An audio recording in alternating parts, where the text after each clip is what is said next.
A voz da consciência quer falar com você. Ouça. Nós vamos mexer com a sua consciência, mudar o seu pensamento. Na próxima hora, vamos contar histórias de vida para mostrar para você que a diferença entre eu e você é só a forma de locomoção. Pois você anda e eu não. Nós não queremos tomar o seu espaço. Nós queremos conviver com você. Lógico que não é possível conviver com você de igual para igual. Não importa se eu sou cadeirante, se eu não enxergo, se eu não ouço direito, ou mesmo não falo. Não se aproxime de mim só para mostrar para os seus amigos como você é gente boa e tem um amigo com deficiência.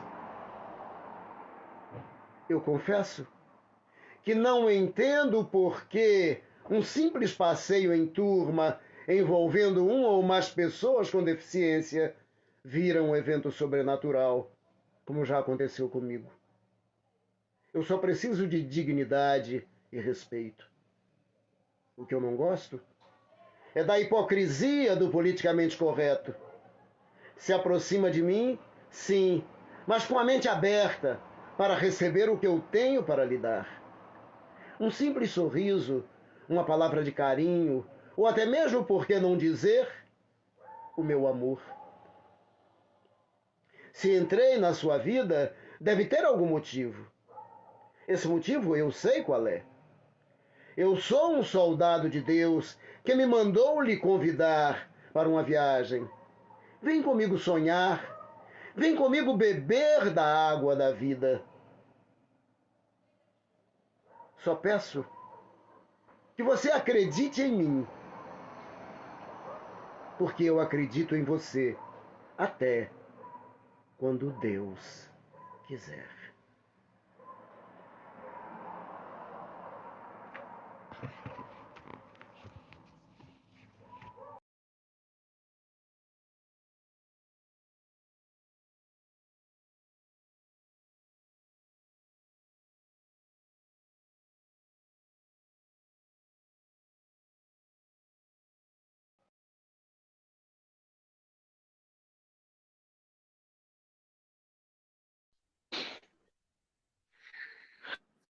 Boa noite para você que me assiste no canal do Consciência Inclusiva.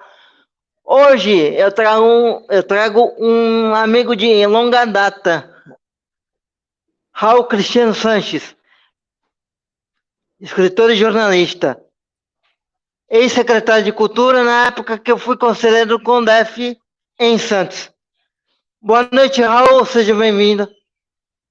Boa noite, Bruno. Um prazer enorme estar revendo você aqui de forma virtual e vendo você sempre participante e sempre ativo.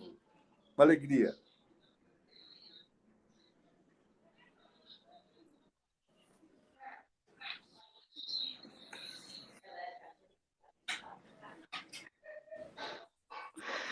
Raul, a gente vai conversar hoje sobre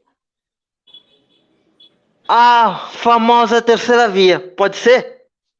Claro, estou à disposição. O que você quer saber? Que eu possa responder? A novidade que vai ser sobre a novidade que vai ser a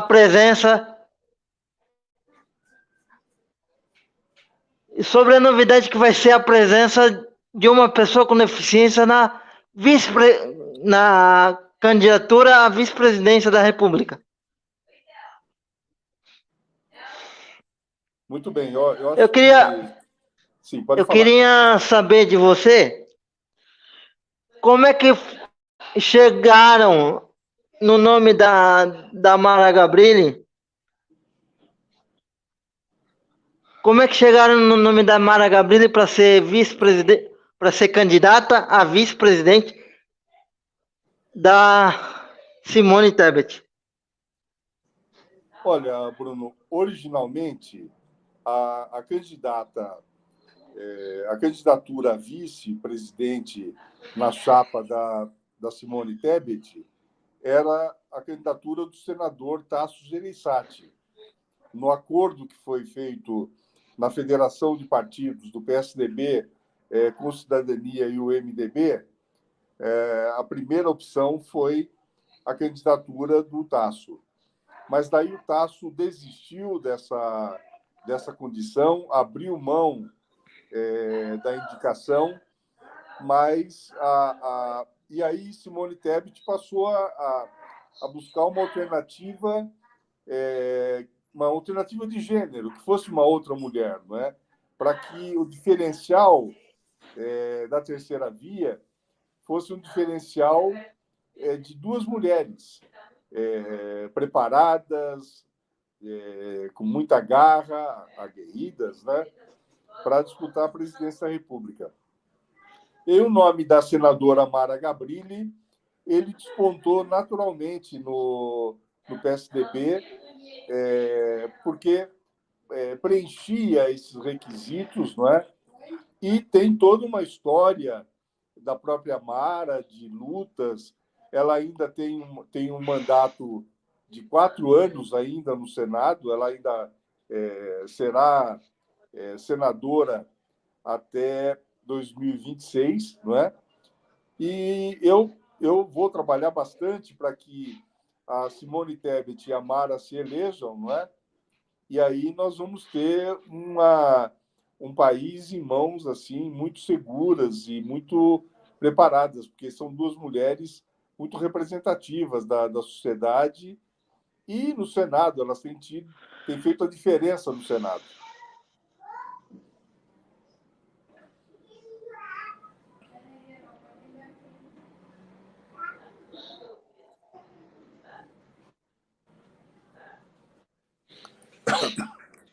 Mas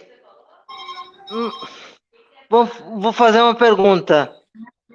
Para o movimento da pessoa com deficiência, é importante pra caramba a presença da senadora Mara Gabrilli na candidatura à vice-presidência da República. Sim. Porque joga uma luz em cima da causa da pessoa com deficiência. Isso, por si só, já é um benefício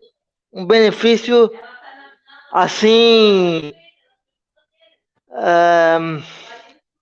histórico. É uma mulher que eu respeito, tá? É uma mulher que eu respeito como líder do movimento da pessoa com deficiência. Acho que ela toma pancada até dizer chega. Aqui embaixo, né? Eu tô falando de baixo para cima. O movimento da pessoa com deficiência, em vez de proteger, para que a causa conquiste mais espaço e mais evidência, mais vitrine, acho que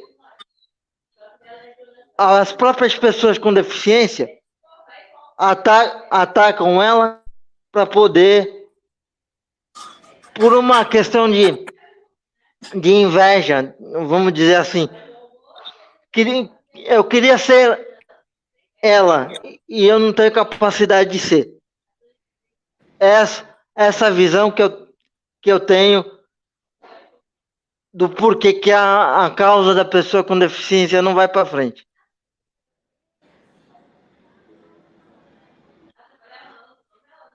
Mas é um ganho histórico.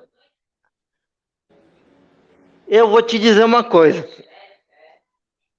Eu vou prestar atenção com muito carinho, muito cuidado e muito respeito na candidatura da senadora Simone Tebet. Eu estou falando como pessoa com deficiência.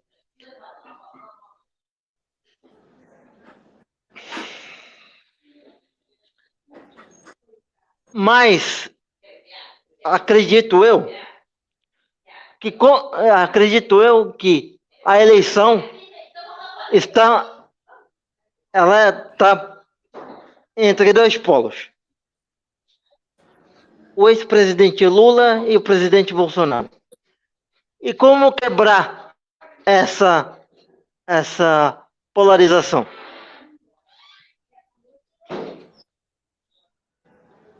Eu acho que a candidatura da senadora Simone Tebet, com a agregada agora da Mara Gabrilli, você põe uma questão diferenciada no processo político desse ano, nessa disputa. Não é?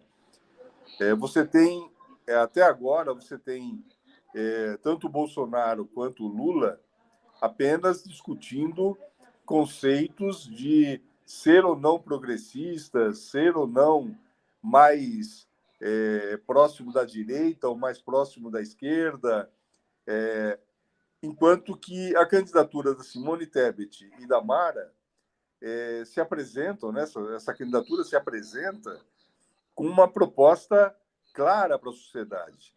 Até o momento, a senadora Simone Tebet ela tem destacado propostas de governo para que o Brasil tenha um debate amplo e possa resolver questões que são muito importantes para a vida de todo o povo brasileiro. Então, acho que qual é a pauta que está colocada nesse processo eleitoral que começou, está polarizado, etc. A pauta hoje é ser de direita ou ser de esquerda, entendeu?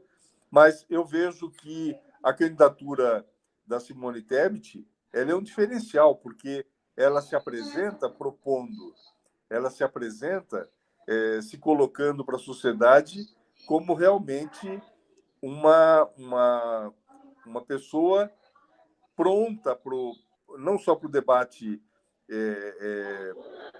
da organização do país como um todo, mas para o debate político.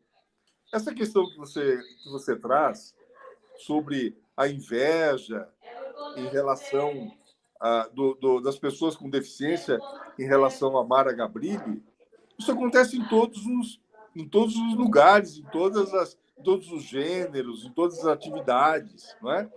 Você vê que quantas mulheres também não fazem críticas a Simone Tebet, porque elas também gostariam de ser candidatas, elas também gostariam de ter esse protagonismo. Não é?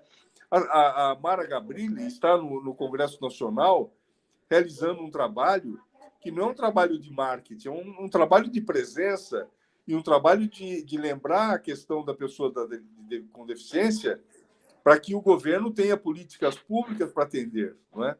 Então, eu acho que o diferencial de Lula, Bolsonaro e Simone Tebet com Mara Gabrilli, o diferencial é que está entrando nessa disputa uma candidatura verdadeiramente comprometida com o país, com ações propositivas para o país. Por isso eu acredito, por isso eu tenho divulgado bastante já essa união dessas duas mulheres de fibra.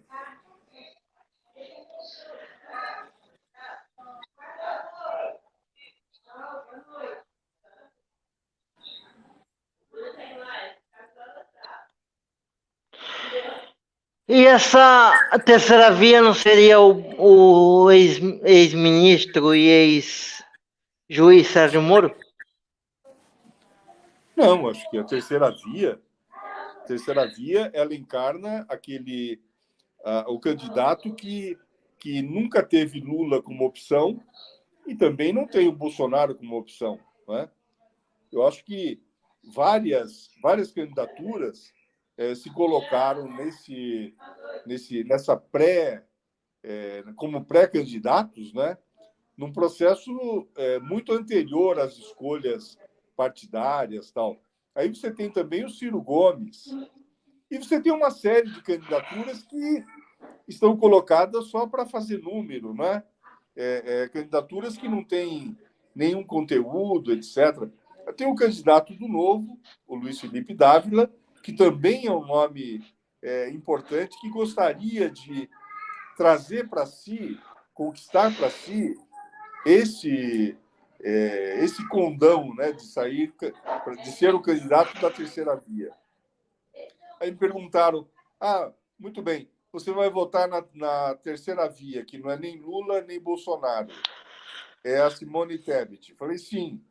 E no segundo turno, eu falei assim, olha, eu vou trabalhar incansavelmente pela Simone Tebet para que ela vá para o segundo turno com o Lula ou com o Bolsonaro. Então, eu sou um otimista, mas do ponto de vista estratégico também é preciso que você pense, não é, no que cada uma dessas candidaturas que estão colocadas poderão trazer e oferecer para o país. O Brasil tem que retomar a construção da própria esperança, sabe? O país não pode ficar à deriva, desvalorizando conceitos, perdendo valores, colocando a democracia em risco, sabe? Esse debate que nós estamos travando aqui hoje, na minha época de estudante secundarista, era uma situação impossível de ter, não é? Logo, nós já estaríamos censurados já. Nós não temos essa coisa tão rápida, não tivemos, né, na minha juventude, não tivemos essa coisa tão rápida que é a instantaneidade da comunicação, né? A comunicação virtual, da internet, a comunicação em rede. Então, acho que o processo está começando e eu confio muito que a terceira via será a via principal logo, logo.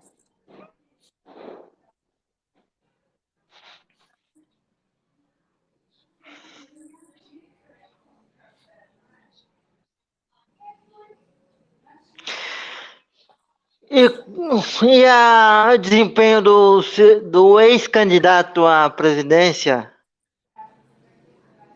João Dória? Eu gostaria da sua opinião. Olha, o João Dória ele realizou em São Paulo, tanto na prefeitura quanto no governo do estado, realizou governos muito positivos, não é? Os resultados estão em cada um dos municípios espalhados por todo o estado. O João Dória vinha se colocando como candidato a presidente pelo PSDB. O PSDB, no passado, tinha nomes marcados já, nomes que não se alternavam. Você tinha Fernando Henrique, Mário Covas, José Serra, Geraldo Alckmin, Aécio Neves, Tasso Gereissati. Só que a fila andou, não é? Fernando Henrique já não tem mais projetos políticos, já é uma pessoa que contribuiu para o país. Mário Covas faleceu, José Richa faleceu, e agora você tem que utilizar os mecanismos internos de escolha, que, no caso, são as prévias. Então, eu acho que o Dória, apesar de tudo que ele fez, não só para o São Paulo, mas para o país, trazendo a vacina, sendo um obstinado em relação à vacina, não é? Ele não... como é que fala? Ele teve problemas sérios em relação a essa conotação, não é uma conotação de inveja, mas eu acho que houve assim um questionamento sobre a postura dele, não é?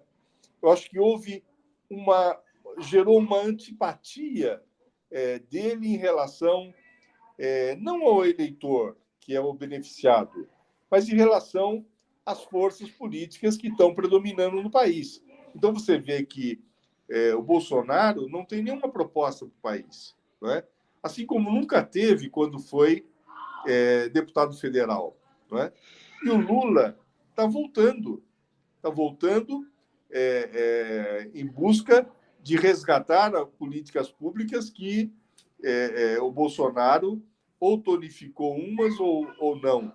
E o Dória, internamente, alimentou um processo de rejeição enorme que resultou na não candidatura dele e do PSDB à presidência da República, nem dele, nem do Eduardo Leite.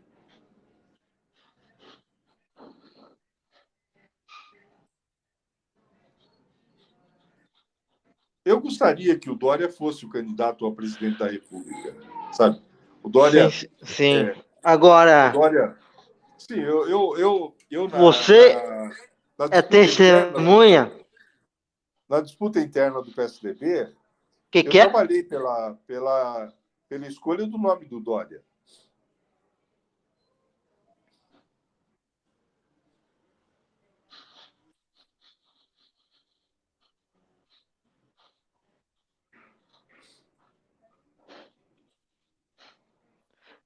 Você sabe, você é testemunha do tempo que eu fiquei no PSDB, porque eu fui filiado ao PSDB e nós conversávamos muito sobre isso.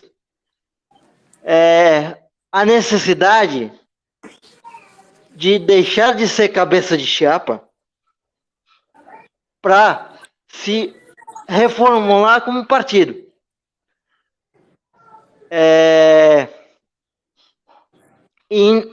E por que esse processo demorou para acontecer, na sua opinião? Eu acho que é um processo de maturação natural, né? Houve uma maturação. Muitos jovens ocuparam lugares de destaque, de protagonismo na política, não é?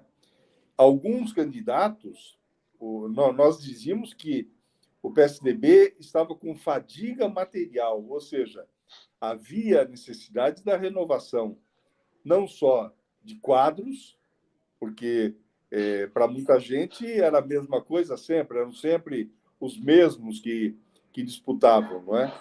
Mas o PSDB é um partido que tem manifesto, que tem programa, que tem bandeiras muito fortes para a sociedade. O PSDB é o único partido parlamentarista. O PSDB é um partido que defende uma rede de proteção social. O PSDB tem uma lista de serviços prestados para o país, não é? Fez a estabilização da economia com Itamar Franco e Fernando Henrique, fez reformas pontuais importantes na educação com Paulo Renato no governo Fernando Henrique Cardoso, fez a quebra de patentes para os medicamentos para fazer o acompanhamento e o controle da AIDS no país. Enfim, estabeleceu a Bolsa Escola Federal, o Vale Alimentação, o Vale Gás, o Programa de Erradicação do Trabalho Infantil, sabe? Você tem bases hoje, você tem, como é que fala? A Bolsa Família, você tem o Auxílio Brasil, nomes que foram dados depois, mas a origem desses programas são programas que foram desenhados e planejados pelo PSDB. Agora, o partido está numa fase de transformação. Perdeu muitos quadros, a sociedade ficou muito frustrada com as denúncias que envolveram o nome do Aécio Neves, que ainda, nos últimos tempos, foi inocentado de todas aquelas acusações daquela trama que ele viveu. Então, isso colocou o PSDB na berlinda negativa, não é? Por quê? Porque era um partido que era um partido no poder e que, de repente, o Geraldo Alckmin teve menos de 5% dos votos nas eleições para presidente de 2018. Então, acho que agora esse processo ele envolve não uma depuração, ele envolve discussões internas, militância, e para isso nós estamos preparados a retomar essa luta, a reconstruir internamente o partido, para depois voltar a ser uma alternativa concreta para a presidência do Brasil, não é?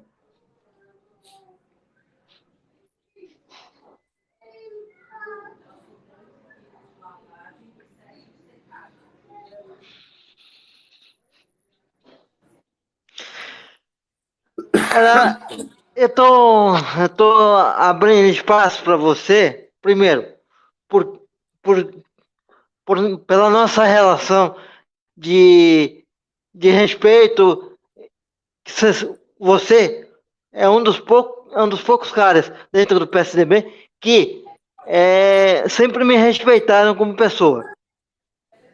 E Obrigado. é Isso é por isso que eu ótimo. estou te trazendo aqui, Obrigado, Bruno. como uma forma de gratidão pelo pelo tratamento que você sempre me deu.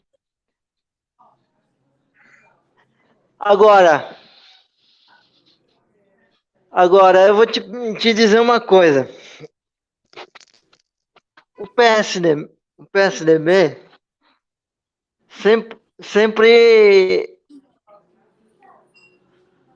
sempre teve, né, nas suas. Como é que eu vou colocar isso aqui? Como é que eu vou colocar para você? O PSDB sempre teve nas suas nas suas fileiras muita dificuldade de reconhecer os seus próprios erros. Muita dificuldade de fazer esse processo de renovação. Vou entrar no que você acabou de dizer. Esse processo de renovação veio com o desgaste, não é de material, eu diria que é um desgaste ideológico, no sentido de como é que eu vou dizer? No sentido de você ficar tanto tempo num lugar que o projeto, você não tem uma coisa nova para oferecer para as pessoas. Isso eu via dentro do PSDB. Estou tendo a oportunidade de falar agora, mas eu via dentro do PSDB e falava com você sobre. Não sei se você lembra.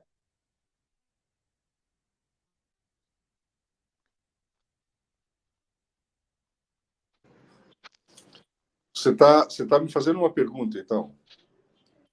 Na verdade, você está dizendo que estar há muito tempo no poder significa que as pessoas se cansam desse muito tempo no poder. É isso que você quer dizer? Não,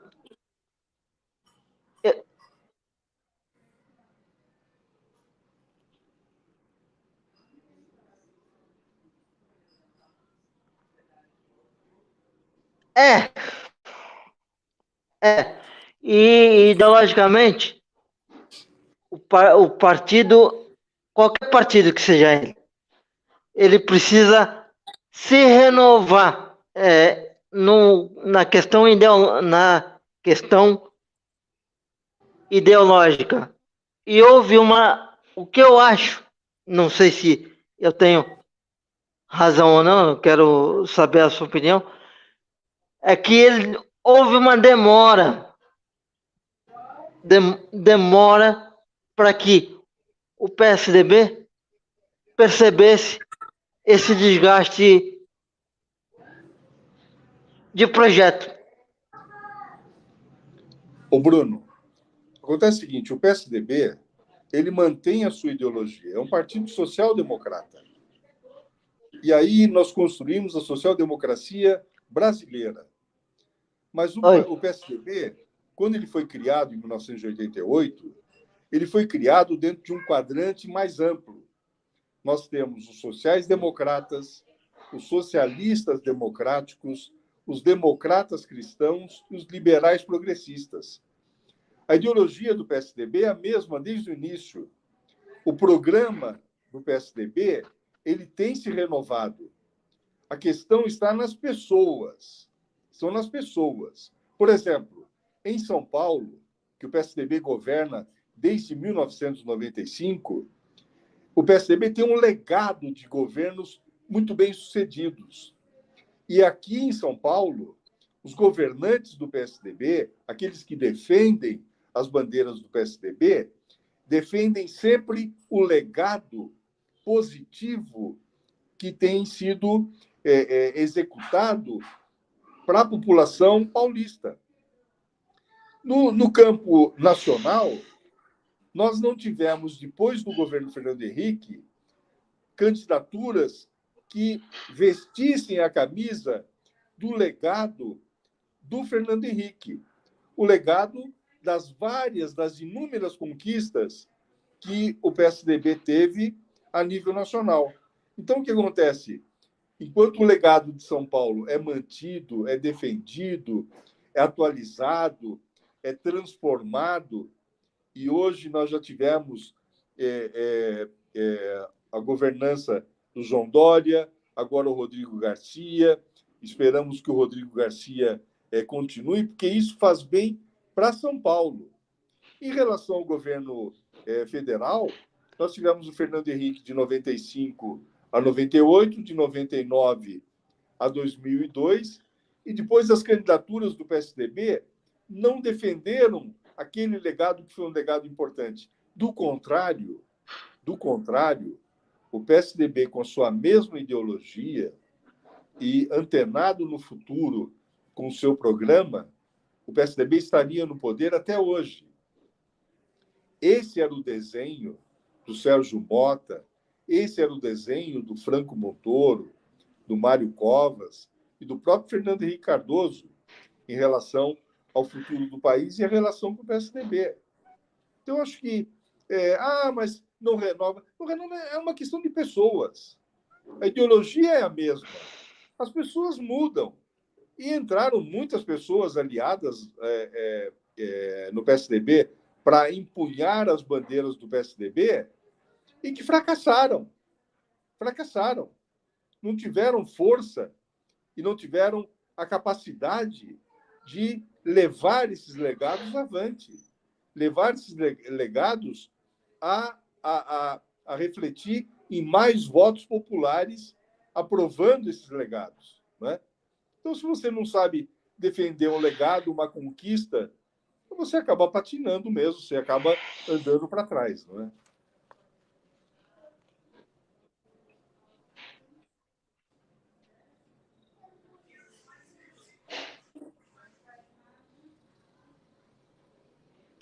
Então, na sua opinião, o problema foi a defesa do legado do Fernando Henrique? Eu acho que o legado do Fernando Henrique não houve. Não houve a defesa. Por isso que o PSDB não consegue se colocar competitivamente, nacionalmente. Porque o que acontece? O próprio PT se apropriou de muitas bandeiras do PSDB, bandeiras que foram bem-sucedidas no governo do presidente Fernando Henrique. O Aécio Neves, em 2014, ele resgatou as bandeiras e o legado do PSDB e o legado do governo Fernando Henrique na década de 90 até 2002. E o Aécio foi para o segundo turno e quase venceu a Dilma Rousseff no segundo turno. Se essa vitória tivesse acontecido, o Aécio teria sido reeleito à presidência da República e a história hoje seria outra.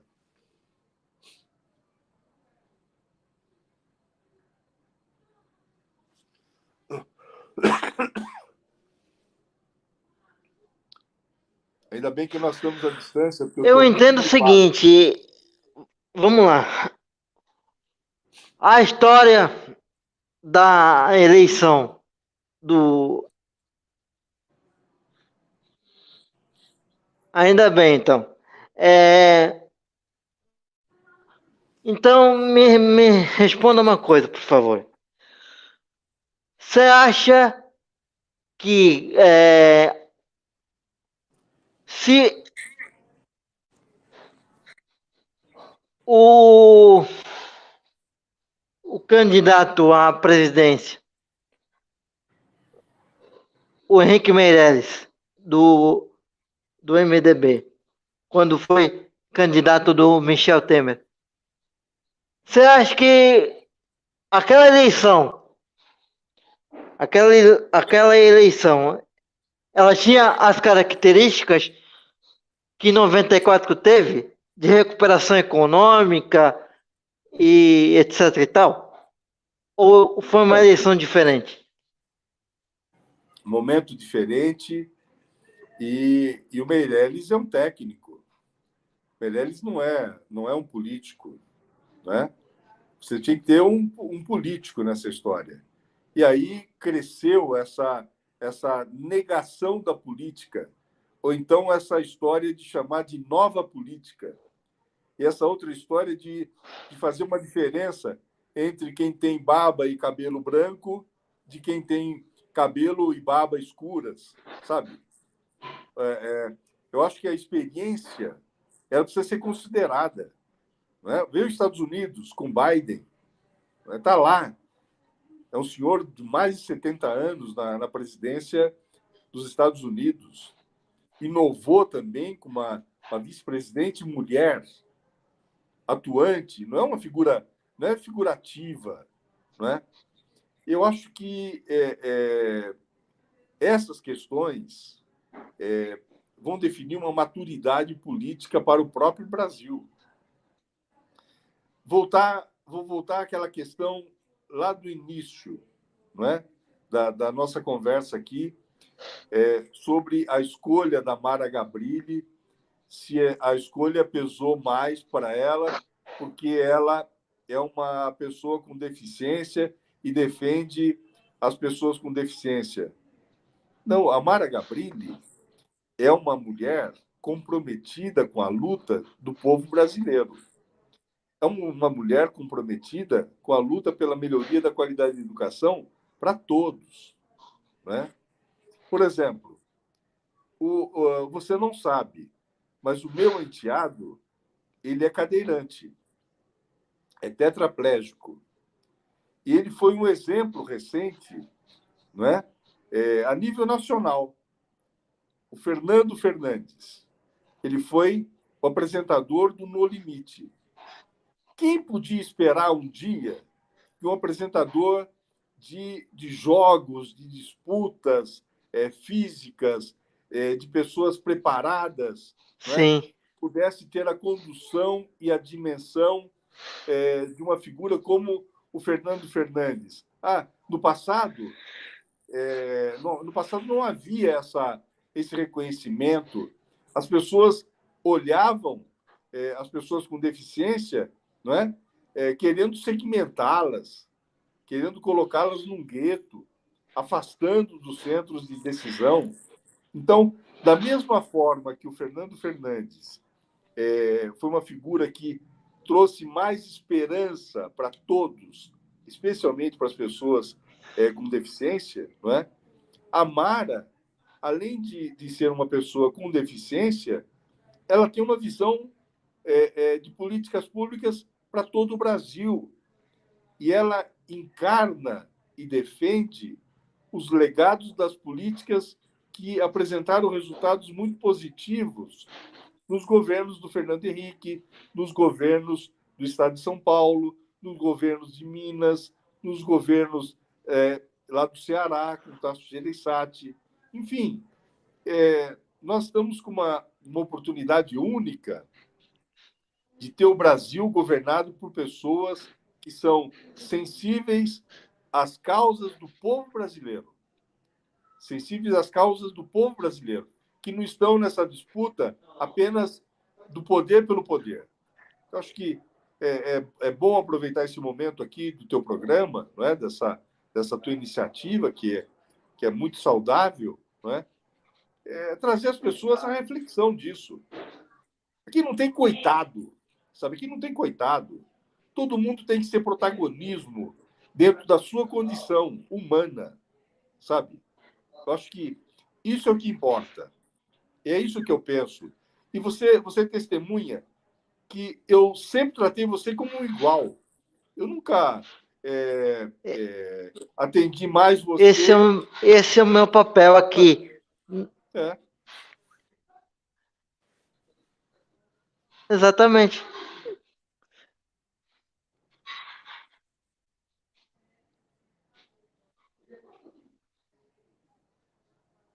Eu e minha mãe batia na porta do gabinete, do seu gabinete, não era semana sim, semana não, mas todo dia eu conversava contigo via rede social. É isso aí. Todo dia eu batia cartão contigo lá. E sempre me tratou com muito respeito, dignidade e admiração, posso dizer. Ô, Bruno, eu vou te falar uma coisa. Você lembra que você mesmo não acreditou que eu participava e era Pode falar. eu mesmo que cuidava das minhas redes sociais, você lembra? Uma vez você perguntou, é você mesmo que tuita? É você mesmo que atualiza a sua página no Facebook? Lembra? Porque o que vou imaginar de uma figura de velhinho que eu tenho, né? Eu tenho uma cara de Papai Noel aqui, pareço já um setentão, né? E as pessoas falam, Lembro esse disso. cara é antenado com a inovação?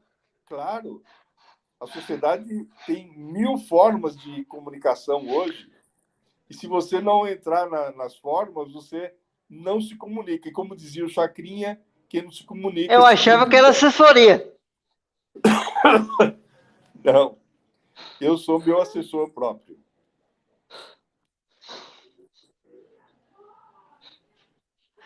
Eu achava que era assessoria que fazia tua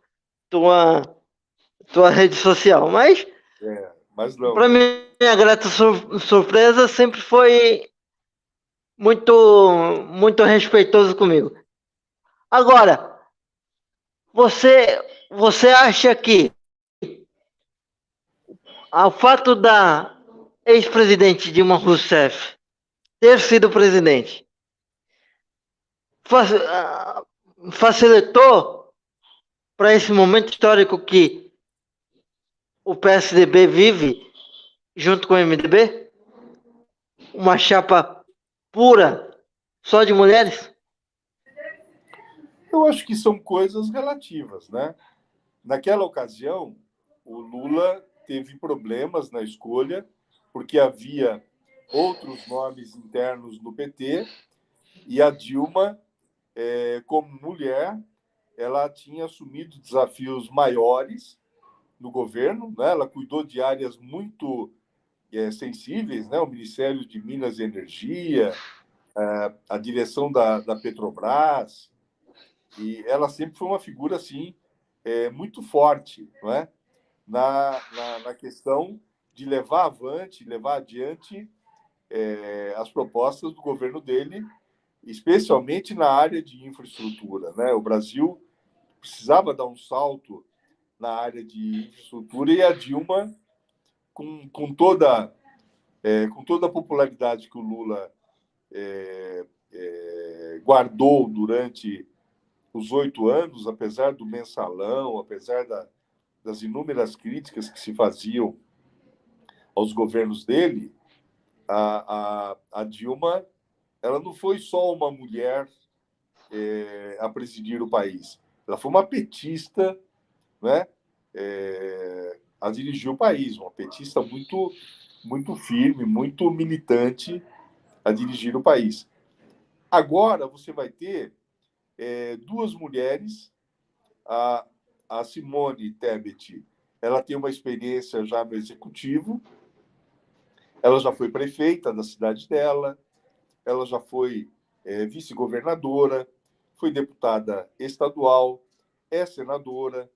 Durante a CPI da vacina, ela teve uma atuação que agradou a todos, na medida em que ela desnudou, não é? Essas coisas, essas mazelas aí que fizeram. Se nós tivéssemos a vacina desde o início, com certeza nós seríamos menos mortos, não é? Eu acho que não se compara o processo atual com a eleição da Dilma.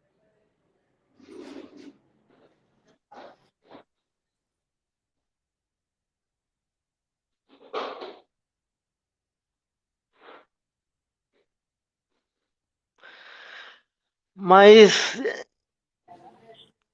você não acha que existe correlação nenhuma? Não, o processo não ajudou.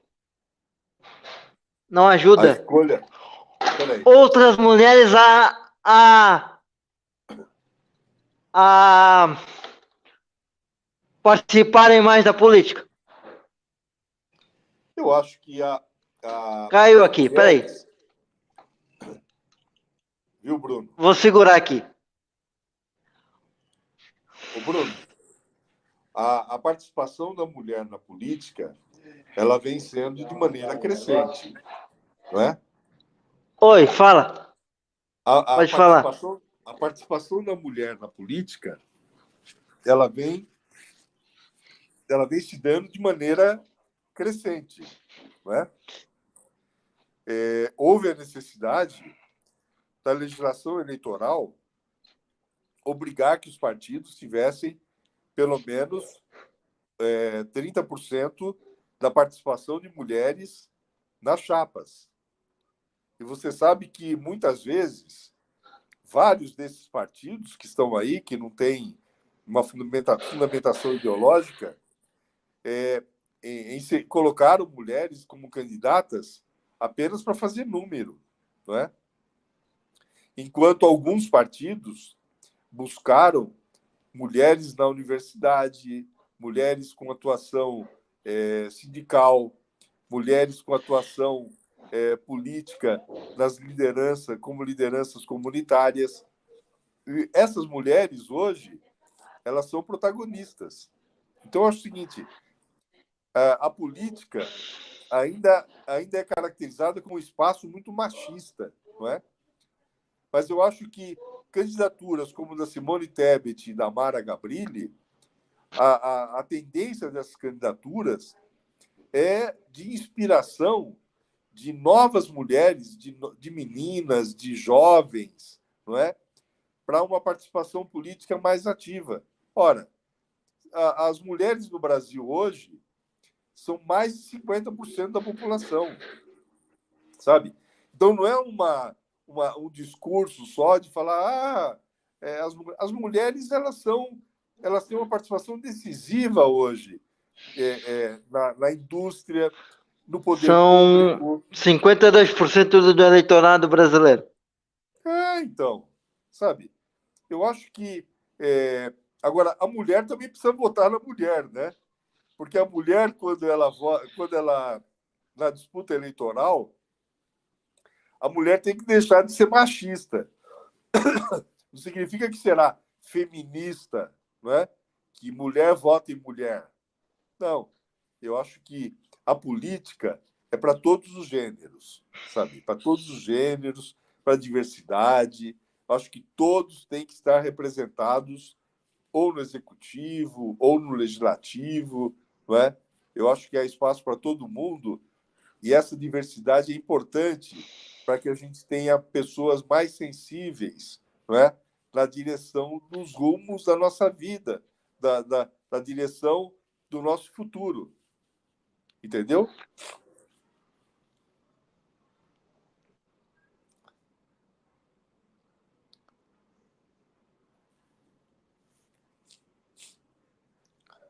Entendi. Agora, vou fazer uma pergunta para você e eu quero a sua opinião. Nós chegaremos a ser 50-50 na paridade entre candidatas mulheres e candidatos homens? Ou a gente sempre vai ter 70-30? A gente vai ter igualdade ou isso é uma utopia? Não, eu acho que a tendência até é que vire 70 mulher, 30 e 30 para os homens. Sou mais favorável aos 70-30. 70-30. Eu acho que a mulher ela tem se revelado mais sensível e mais competente. Então, eu acho até que se nós fôssemos dirigidos por mais mulheres, com toda certeza poderíamos estar numa situação muito melhor.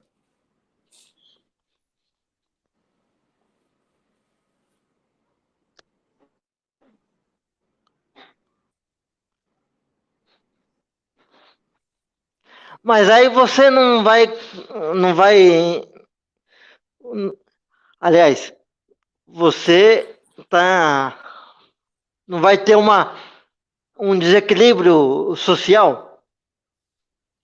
Buscar a igualdade 50-50 não seria melhor?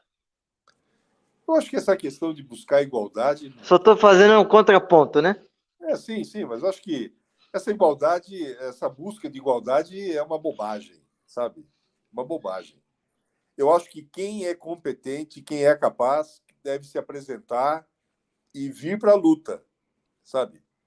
Se você se sente competente, preparado, você tem que convencer os seus próximos e se tornar o líder dos próximos. Aí não importa se é homem, se é mulher, se é gay, se é uma pessoa com deficiência, se é uma pessoa de diversidade étnica, sabe? Eu acho que tem que ser religioso. Sabe o que eu defendo, Bruno? Eu defendo o voto facultativo. Eu acho que já foi o tempo de exigir e obrigar que as pessoas votem. Eu acho que deve votar quem tem consciência clara das coisas. Agora, se o país não tiver educação adequada, se o país não preparar melhor os seus cidadãos para a vida, para o debate, até para usufruir melhor da cidadania, aí tem que obrigar mesmo, para que as pessoas parem nesse momento e reflitam sobre o que vai fazer com o seu voto. As pessoas não têm noção do poder do voto, sabe? E o voto é muito importante, é valioso. Na democracia, ele é valioso. E os partidos são essenciais na democracia. Então, acho que é um processo, me desculpa. É um processo que a gente tem que amadurecer e quem estiver preparado deve se apresentar para a luta.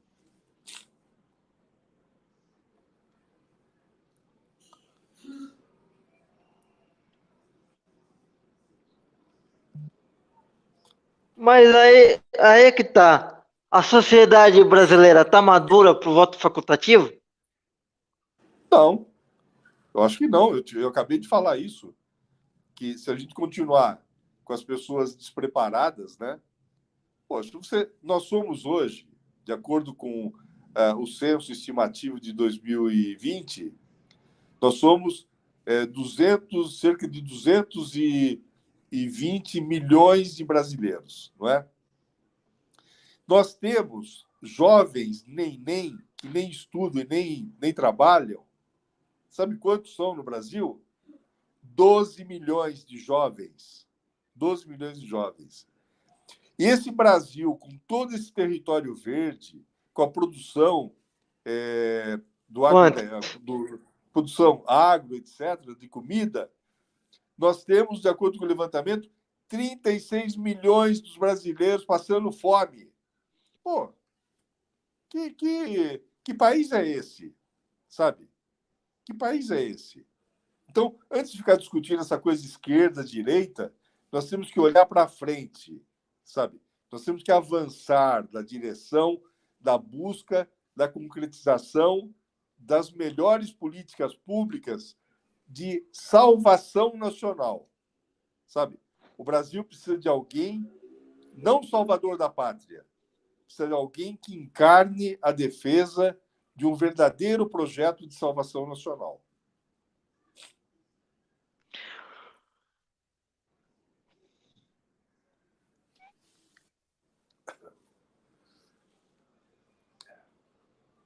Mas aí é que tá. a pandemia era um grande momento para essa união nacional em busca da solução. E não houve essa busca de união que você está defendendo aí. Eu acho que houve um momento de crise que, em vez de ficar buscando culpado pela CPI, acho que a gente tinha a oportunidade de buscar a união para solução do problema. Não era um momento de fazer aquela CPI naquele momento. É a minha opinião. Ô Bruno, o que se pode esperar de um país que tem um governo negacionista? Um governo que dizia que a Covid era uma gripezinha, sabe?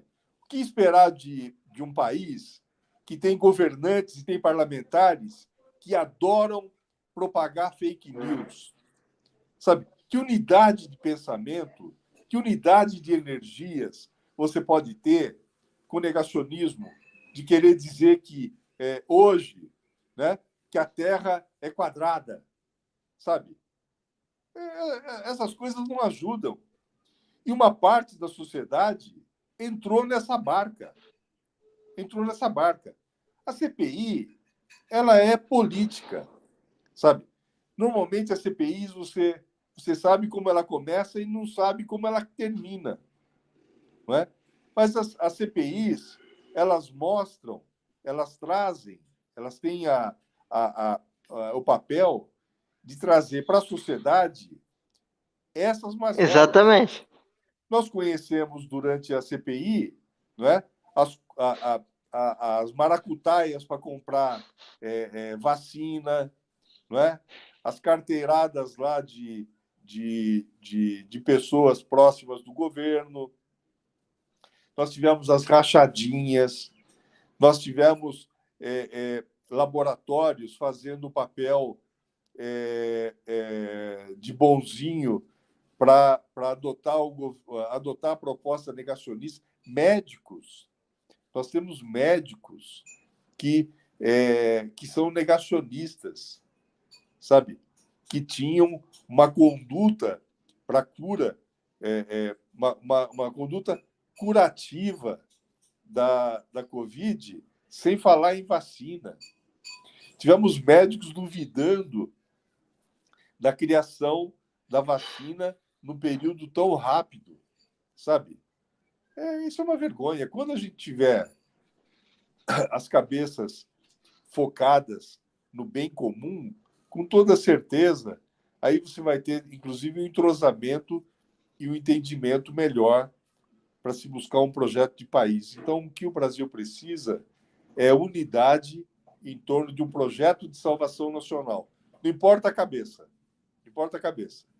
Mas eu acho que quem encarnaria bem isso hoje, sem nenhuma mágoa, sem nenhum rancor, é a chapa da Simone Tebet com a Mara Gabrilli. Ok?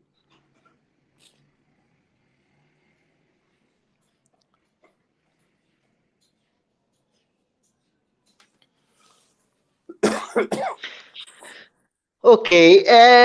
Eu vou te perguntar uma coisa.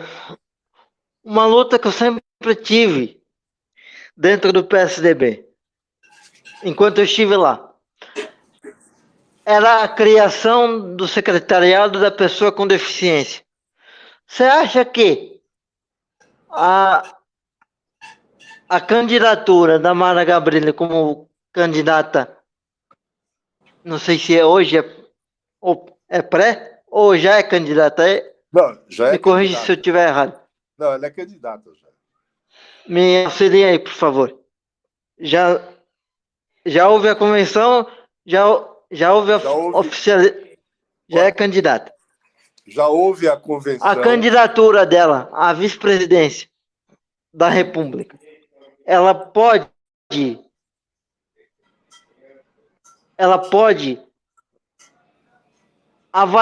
pode ajudar as pessoas com deficiência que queiram participar do PSDB a fazer a fundar o seu secretariado, porque era uma luta minha faz tempo. Enquanto eu estive lá dentro, a gente conversava sobre a criação. E eu não sei em que pé que anda essa criação do secretariado da pessoa com deficiência. Olha, Bruno, o secretariado da pessoa com deficiência, ele existe. Depende muito de agregar as pessoas com interesse em participar e organizar o secretariado nos municípios, sabe? Não é o fato de ter a Mara como vice-presidente, acho que isso vai até estimular o fortalecimento dessa área, né? Desses secretariados. Mas uma coisa não leva a outra, não.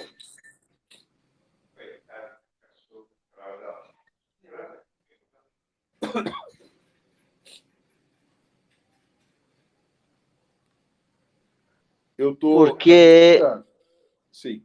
A justificativa naquela época era do presidente do partido, na época que eu conversava. Era trazer a Mara Gabrilli até Santos para fazer uma palestra que nunca aconteceu. Ô Bruno, você está falando de coisas que já faz 9 anos, 8 anos, tá certo? A realidade hoje é outra. Não fica pisando no passado. Essas referências do passado já passou. Pensa no futuro. Volta você para o PSDB e vem aqui liderar esse processo e vários companheiros e companheiras. Mas é que tá.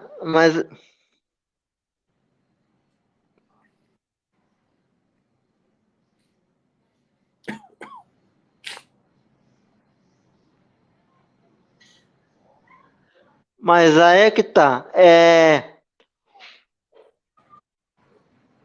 Não é pisar no passado, é reconhecer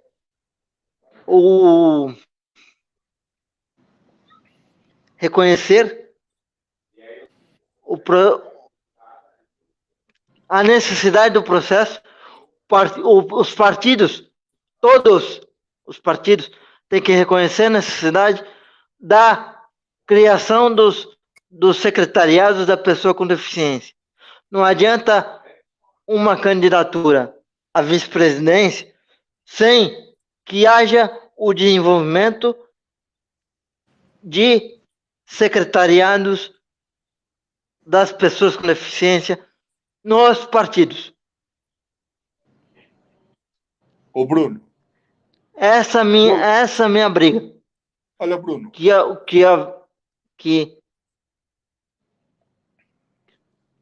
haja uma cultura social em defesa das pessoas com deficiência.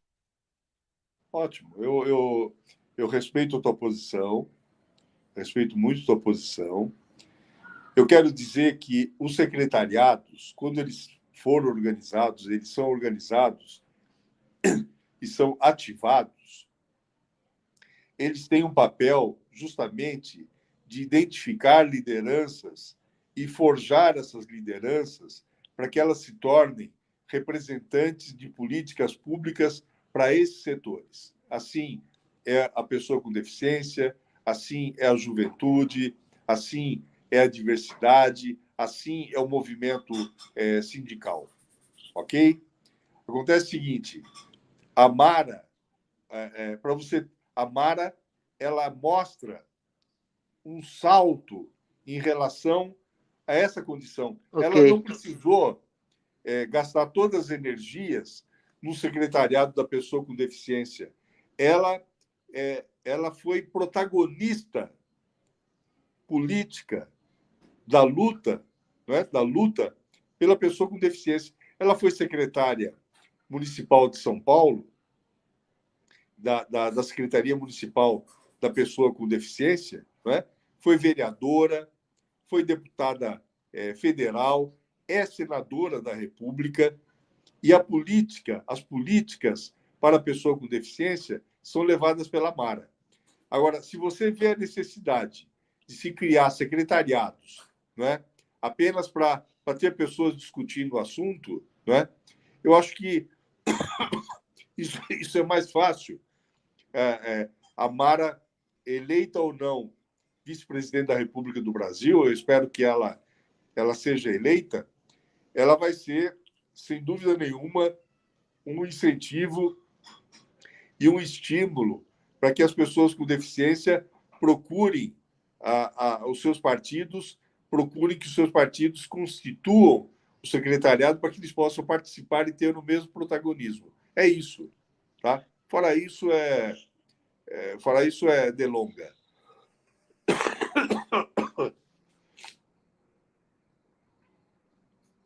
Tá bom, meu caro? Está boa? A nossa participação foi boa? Eu, na medida que eu estou aqui falando... Nós temos já 1h04 de live. Eu vou preservar a tua voz. A sua mensagem final. Minha mensagem final é uma mensagem positiva. Posso falar? A minha mensagem final é uma mensagem de otimismo, positiva. Pode. É uma mensagem de muita alegria por ter me reencontrado com você e ter sido convidado por você para participar dessa live, né? Eu espero que eu tenha trazido alguma coisa boa para as pessoas que o acompanham. Eu estou muito feliz de rever você. Eu parabenizo a tua iniciativa e que você tenha todo sucesso, porque você merece. Você é uma pessoa que luta e eu gosto de ver pessoas que lutam, que estão na luta e que fazem o seu protagonismo, tá bom? Um grande abraço a você e a todos que nos acompanharam aqui na live.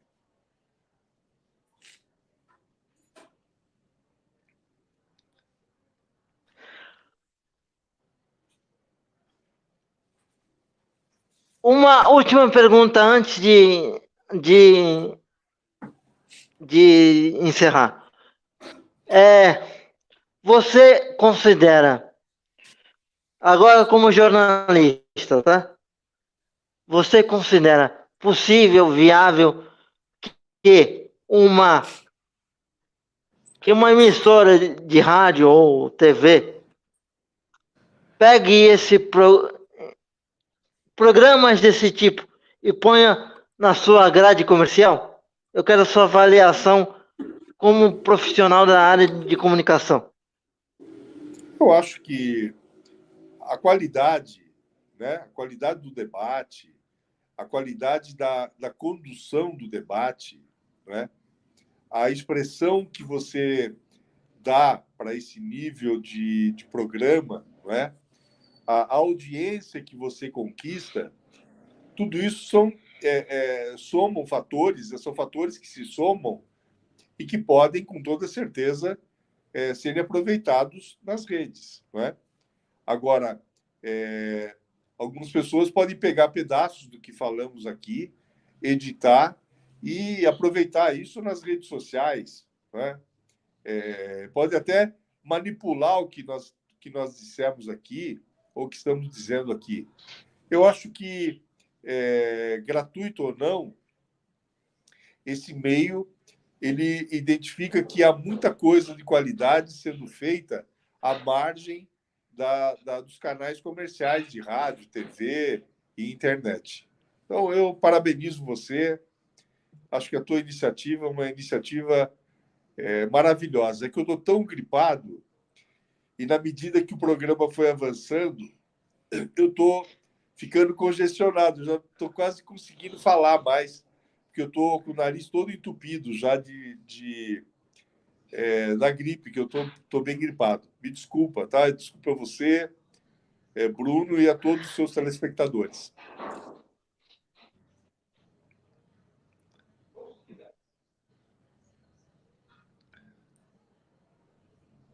Muito obrigado pela presença, Raul.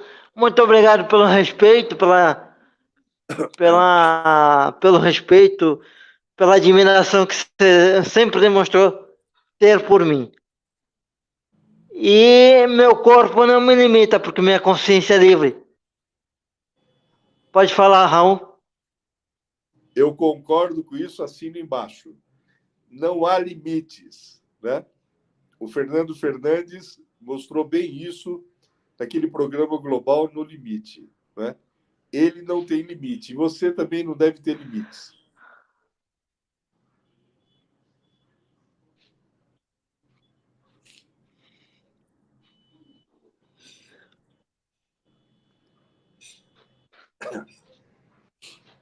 Muito obrigado pela presença. Valeu, querido. Um abração para você, viu? Até a Boa noite próxima. para você. Você também. Saudações inclusivas a todos que nos assistiram. Muito bem. Abraço. Abração. Obrigado. Obrigado você.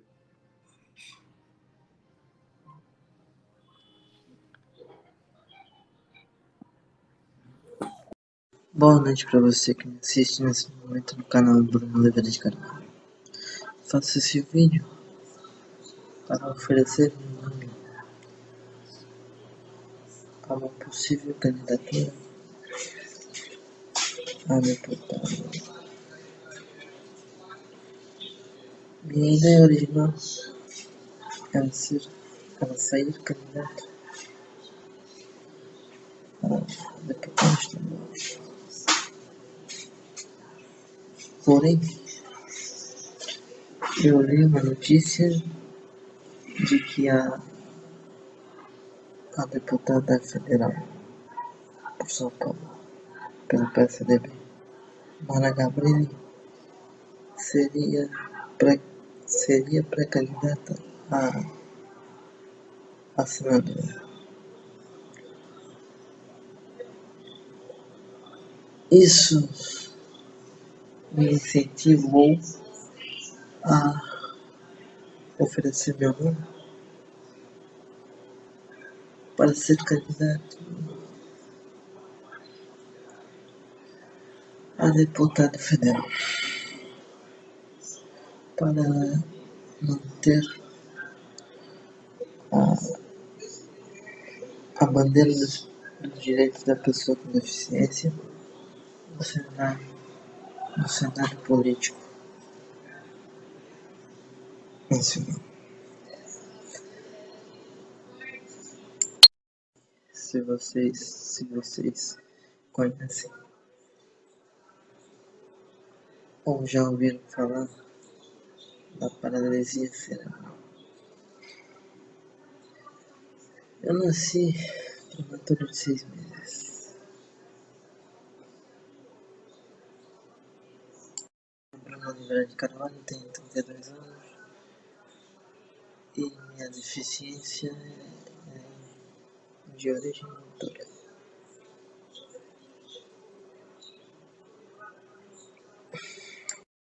Política social há 10 anos. Militante social através do blog Seleção Cadeira de Visão do Horizonte, onde eu troco ideias sobre a vida da pessoa com deficiência, o dia a dia dela. E militante político através da filiação partidária ao PSDB. Sou integrante das letras do PSDB e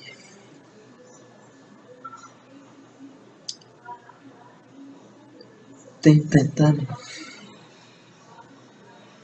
há 10 anos, desde que entrei no partido, a criação do secretariado de inclusão social e política da pessoa com deficiência, que discutiria a presença da pessoa com deficiência na sociedade.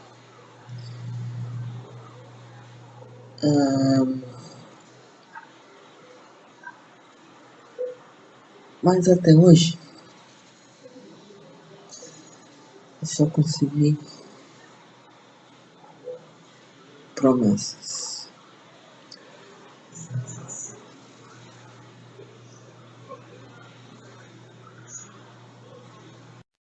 A realidade da pessoa com deficiência de origem motora, ou seja,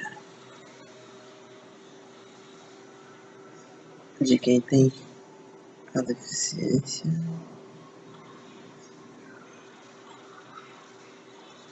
na sua mobilidade.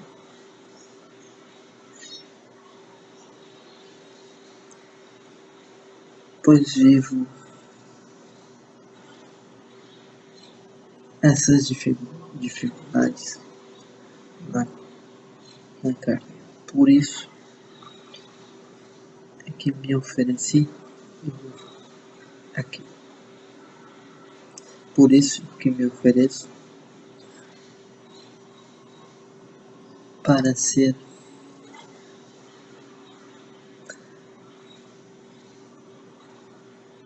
candidato em nome das pessoas com deficiência.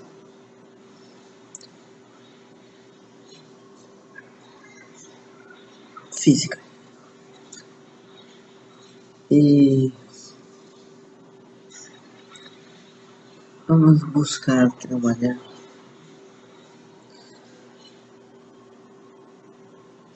em defesa das outras pessoas com deficiência,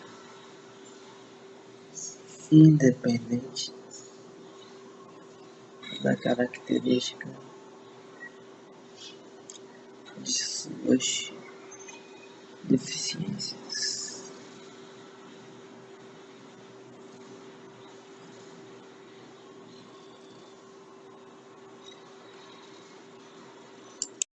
Conselheiro do Conef de Santos por 2 anos. Tenho um pouquinho da experiência de lidar com o interesse público.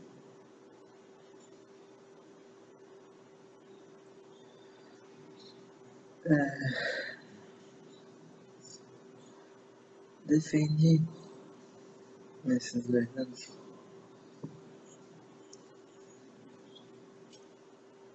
as minhas ideias através do esporte. Porque acredito, volto a repetir, que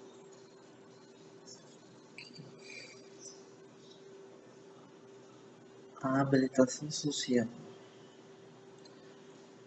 da pessoa com deficiência ou reabilitação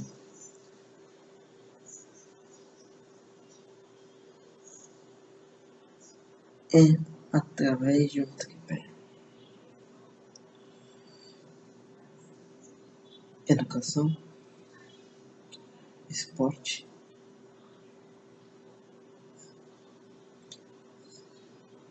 e cultura. Cultura, nesse caso, é comportamento.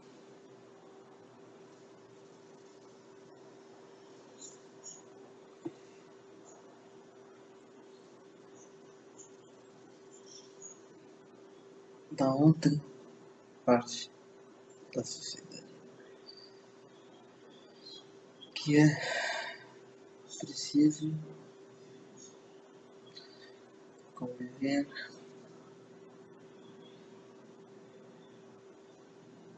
com as diferenças e garantir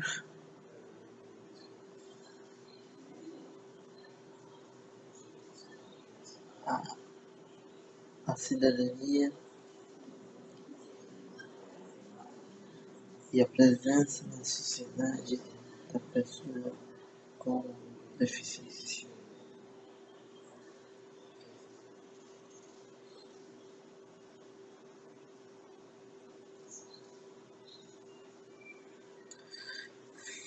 Eu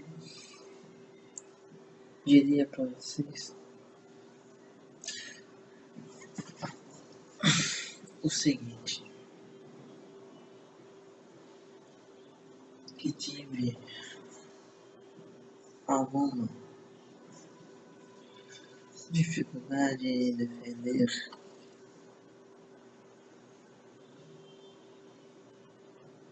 o que eu acredito em relação aos direitos sociais da pessoa com deficiência,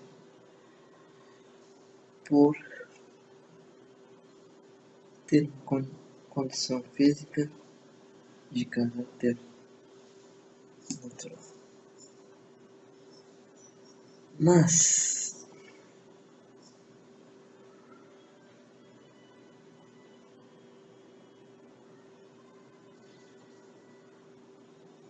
assim mesmo,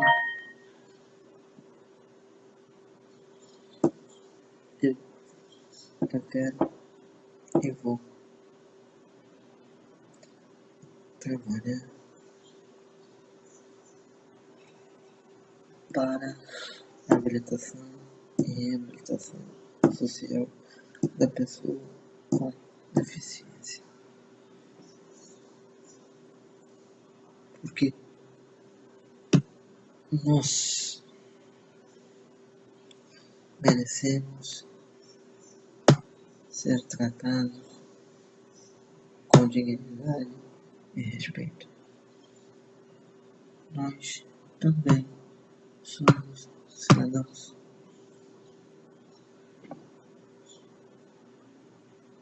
O que diferencia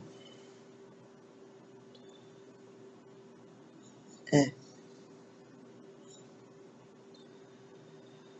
a ferramenta de locomoção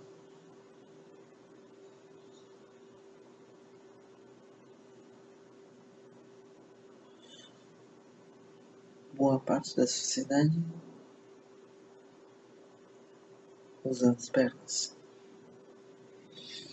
Eu, por exemplo, uso as rodas.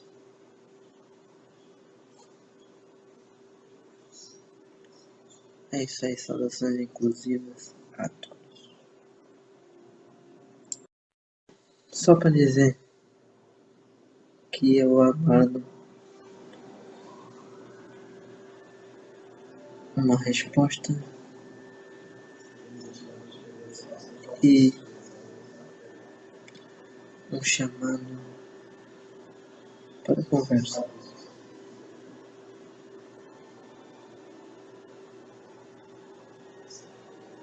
Boa noite e saudações inclusivas a todos.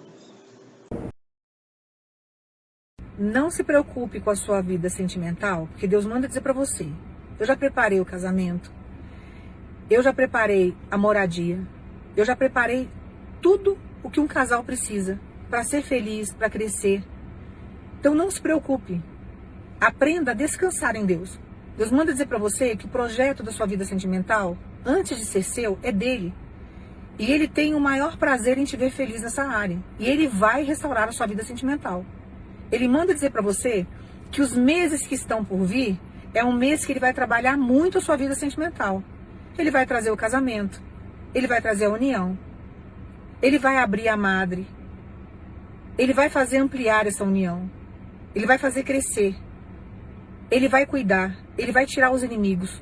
Tudo aquilo que oprime. Quem é contra vai ficar a favor. Então Deus manda dizer para você, o projeto da sua vida sentimental, eu estou cuidando. Eu vou fazer. E você será um homem realizado nessa área, uma mulher realizada nessa área, porque eu faço questão disso. A sua vida sentimental será restituída. E esse é o ano que eu vou estar fazendo isso. E você vai crer nessa palavra. Então não chore mais. Não tem nenhum projeto na sua vida sentimental que vai ficar pela metade. Porque Deus está cuidando. E Ele quer que você viva os projetos, sabe, a promessa dEle, aquilo que Ele te prometeu. Ele vai fazer o melhor para você. E você vai ser extremamente feliz nessa área. Você vai casar com a pessoa que Deus projetou você para viver com ela. Não vai ser o que estão impondo, não vai ser aquilo que os demônios querem que você viva, vai ser o projeto de Deus na sua vida sentimental. E você precisa crer nisso e confiar. Se o projeto é de Deus, não tem o porquê você ficar preocupado. Não tem o porquê você ficar desesperado. Porque é Deus que vai fazer. Ele vai dar toda a condição financeira para que tudo isso se realize. Deus vai abrir portas. Vai dar condições para o casal crescer. É na união do casal que vai haver crescimento financeiro, crescimento sentimental. Vai restaurar a saúde porque ambos estão doentes, ambos estão abalados emocionalmente, ambos estão com o físico abalado. E Deus vai chegar para restituir tudo isso. E você vai confiar nele. Então descansa, porque ele já tem a data do casamento, ele já tem tudo programado. Ele vai abrir todas as possibilidades, estradas para você passar. Esse é o ano da sua vida sentimental ser restituída. E você precisa tomar posse dela. Agarrar. E entender que Deus tem o melhor para você. Tá? Chega de sofrimento. Deus manda falar para você, eu vou unir o meu propósito. Independente das lutas, independente da dificuldade, não importa onde um tá ou outro tá, eu vou unir o meu propósito. Esse é o ano que eu vou fazer acontecer. E você vai crer nisso, continuar acreditando, confiando, esperando em Deus, porque Deus tem o melhor dessa terra para você. Deus quer te ver feliz. E a vida sentimental, ela precisa estar restaurada. Porque ela influencia em tudo. Influencia em tudo. E Deus manda falar para você, não se preocupe com a sua vida financeira. Porque eu vou restaurar a sua vida sentimental e através da sua vida sentimental, a sua vida financeira dará uma grande guinada. Porque eu vou restaurar tudo. Tudo que o inimigo arrancou, tudo que o inimigo tirou, toda a dor que trouxe, todas as perdas que houve, Deus agora está chegando com uma grande restituição. Então se prepare para amar e ser amado. Se prepare, sabe, para viver essa história de amor. Chega de solidão, chega de sofrimento. Chega, sabe, de andar em trilhas que não foram feitas para você.